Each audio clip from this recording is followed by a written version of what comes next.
In this video, I'm going to teach you how to change mouse cursor for MM2. It's a very easy process, so make sure to follow along. As you can clearly notice, I have this custom cursor that I'm using in Murder Mystery 2. It is a simple pink cursor that I've just made. Of course, you can make it any other color or shape. So I'm going to teach you how to customize the cursor and use it in MM2 or any other game. To do this, first close down Roblox. What you will have to do is find where Roblox is installed. You can right-click the Roblox player shortcut and choose Open File Location. In here, go to Content, Textures, and look for cursors. Now go to Keyboard Mouse, and you will find the main cursors here. So I opened them with Paint.net. You can open them with Paint, you can open them with Photoshop, anything that you'd like.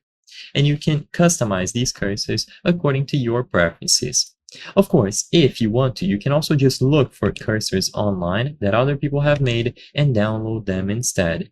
But for this video, I'm simply gonna make some crazy edits here to showcase that the cursor will be displayed in game. So I'm gonna make all of them blue, and I gave the main one this red ring around it. So after you change these cursors, be sure to save them. So as you can see, I have saved these custom cursors that I've made. Like I said before, it is very important that you save them here, and if you want to, you can just download other cursors online. You don't have to make your own like I did here. You can also change the lock on cursor. It should be available here in this folder. So you just find it and you do the exact same steps. As you can see, mouse locked cursor, and you can also change the shift lock one. After you have changed all of these PNGs or these cursor files, you can go back inside of Roblox and you should already be able to see the new cursor. So as you can see, my cursor is blue and I have these red rings around it. And it is going to work for any experience, not only Murder Mystery 2. And the shift lock one is also changed. So just edit those textures and you will be good to go.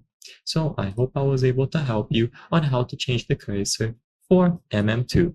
If this video helped you, please consider subscribing. As you can see, according to our channel metrics, 83% of the people watching our videos are not subscribed. By subscribing, you can help us make higher quality videos. Thank you for watching, and I'll see you on the next one.